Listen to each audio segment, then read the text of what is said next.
Bisnis adalah serangkaian langkah atau tahapan yang sistematis dan logis. Olah pelaku bisnis dalam melakukan kegiatan menjual atau menghasilkan produk berupa barang atau jasa untuk mendapatkan keuntungan atau laba. Terdapat 4 struktur proses bisnis yang efisien dan efektif. Yang pertama ada handling customer complaint. Handling customer complaint diartikan sebagai keterampilan menangani keluhan atau komplain dari konsumen. Sebagai perusahaan yang baik harus memiliki prosedur khusus untuk menangani keluhan pelanggan.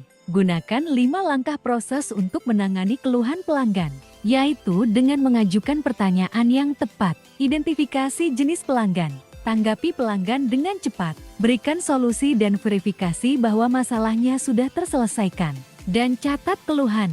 Yang kedua, ada perencanaan bisnis. Perencanaan bisnis menjadi langkah awal dalam memulai usaha. Hal ini berlaku bagi perusahaan kecil sampai besar, bertujuan untuk membantu dalam menentukan strategi bisnis, sekaligus meminimalkan risiko bisnis. Terdapat 5 komponen perencanaan perusahaan bisnis. Yang pertama ada deskripsi bisnis, menjelaskan secara singkat mengenai bidang bisnis yang akan dijalankan dan seberapa besar potensi produk yang dihasilkan dapat bertahan dan berkembang di masa depan. Yang kedua ada analisis pesaing, digunakan untuk mengetahui kekuatan dan kelemahan pesaing kompetitor dalam sebuah pasar yang sama. Yang ketiga ada desain pengembangan, diperlukan untuk menunjukkan tahap perencanaan produk, perkembangan grafik produksi, dan penjualan.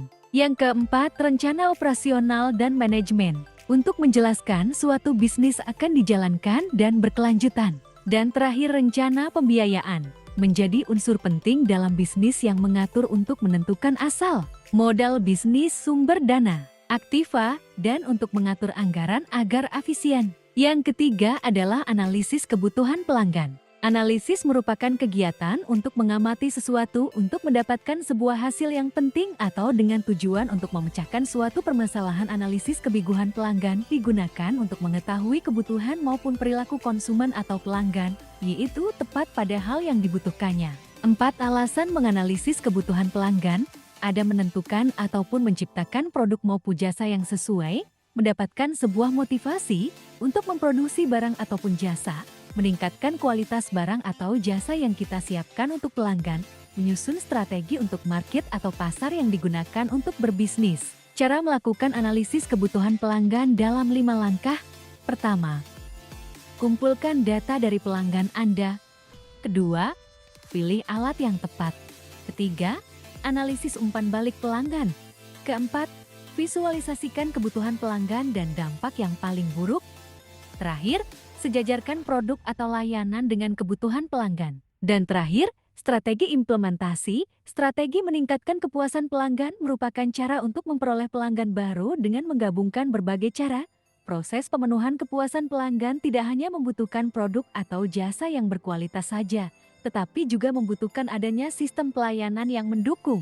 Strategi dalam meningkatkan kepuasan pelanggan. Pertama, berikan produk yang berkualitas, serta bebas dari kerusakan ataupun kecacatan saat sampai di tangan pelanggan. Kedua, berikan kualitas layanan yang ramah. Ketiga, fokus pada kepentingan atau pencapaian kepuasan pelanggan. Keempat, berikan jaminan keamanan dari produk maupun pelayanan yang diberikan. Kelima, perlakukan pelanggan layaknya bos.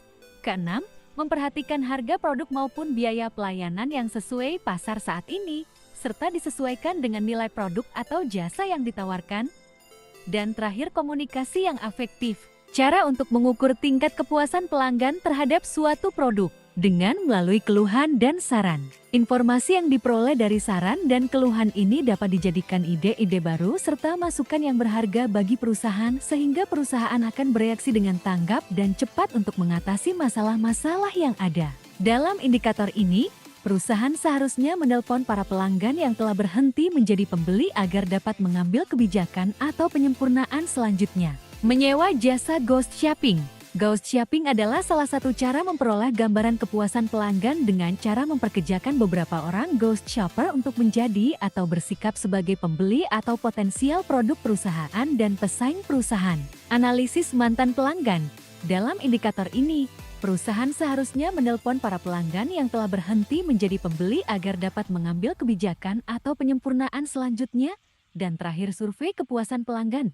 Customer Satisfaction Survey adalah hal paling umum yang paling banyak dilakukan untuk mengetahui tingkat kepuasan pelanggan.